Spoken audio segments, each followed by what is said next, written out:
ನಗುಮೊಗದ ಸರದಾರ, ನಮ್ಮೆಲ್ಲರ ಚೈತನ್ಯದ ಚಿಲುಮೆಯಾಗಿದ್ದ ಕರ್ನಾಟಕ ರತ್ನ ಪುನೀತ್ ರಾಜ್ಕುಮಾರ ಅವರ ಹುಟ್ಟುಹಬ್ಬದ ಪ್ರಯುಕ್ತ ಭಟ್ಕಳದಲ್ಲಿ ಬಸ್ ನಿಲ್ದಾಣದ ಪಕ್ಕದಲ್ಲಿ ಪುನೀತ್ ರಾಜ್ಕುಮಾರ್ ಅಭಿಮಾನಿ ಸಂಘದವರು ಇವತ್ತು ಅನ್ನದಾನವನ್ನು ನಡೆಸ್ತಾ ಇದ್ದಾರೆ. ಈ ಸಂಘಟನೆಯ ಪ್ರಮುಖರ ಅಭಿಪ್ರಾಯವನ್ನು ತಿಳ್ಕೊಳ್ಳೋಣ. ಇವತ್ತು ಕರ್ನಾಟಕ ರತ್ನ ಅಪ್ಪು ಅವರ ಜನ್ಮದಿನ. ಇವತ್ತು ತಾವು ಭಟ್ಕಳದ ಬಸ್ ನಿಲ್ದಾಣದ ಪಕ್ಕದಲ್ಲಿ ತಾವೇನು ಅನ್ನದಾನವನ್ನು ಮಾಡ್ತಾಯಿದ್ದೀರಿ, ಇದಕ್ಕೆ ತಮಗೆ ಪ್ರೇರಣೆ ಏನು?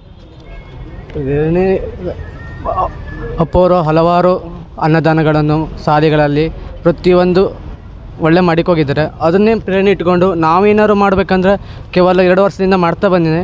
ಯಾವುದು ಅತಿ ಅನ್ನದಾನ ಮಾಡ್ತಾಯಿಲ್ಲಾಗಿತ್ತು, ಸಣ್ಣ ಪುಟ್ಟಗಳನ್ನು ಹೆಲ್ಪ್ಗಳು ಮಾಡ್ತಾ ಬರ್ತಾಯಿದ್ದು. ಈ ಸಲ ಏನೋ ಒಂದು ನಮ್ಮ ಅಭಿಮಾನಿ ಕರ್ನಾಟಕ ರತ್ನ ಅಪ್ಪು ಅಭಿಮಾನಿಗಳು ಏನು ಇದ್ದಾರೆ ಅವರೆಲ್ಲ ಇಲ್ಲ ಇವಷ್ಟಲ್ಲೊಂದ್ಸಲ ಒಂದು ಅನ್ನದಾನ ಮಾಡುವ, ಬಸ್ ಸ್ಟ್ಯಾಂಡಲ್ಲಿ KRTC ಬಸ್ ಸ್ಟ್ಯಾಂಡಲ್ಲಿ ಅನ್ನದಾನ ಮಾಡುವ, ಕೇಕ್ ಕಟ್ ಮಾಡುವಂಥ ಒಂದು ನಂಗೆ ಪ್ರೇರಣೆ ಕೊಟ್ಟರು. ಅದಕ್ಕೋಸ್ಕರನೇ ಇಲ್ಲಿ ಮಾಡಿದ್ದೀನಿ ಅಷ್ಟು ಹೊರತು ಮತ್ತೇನಿಲ್ಲ.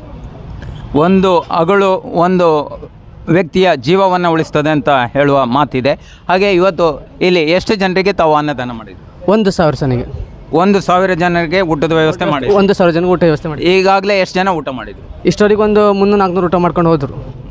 ಈಗ ಇಲ್ಲಿ ತನಕ 400 ಜನ ಊಟ ಮಾಡ್ಕೊಂಡು ಹೋದರು. ಇನ್ನೂ ಒಂದು 500-600 ಜನರ ಊಟ ಬಾಕಿ ಇದೆ.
ನಮ್ಮ ಆರ್ಕೆ ಟಿವಿ ಸದೃಢ ಸಮಾಜಕ್ಕಾಗಿ.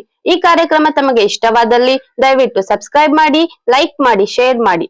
ಧನ್ಯವಾದಗಳು.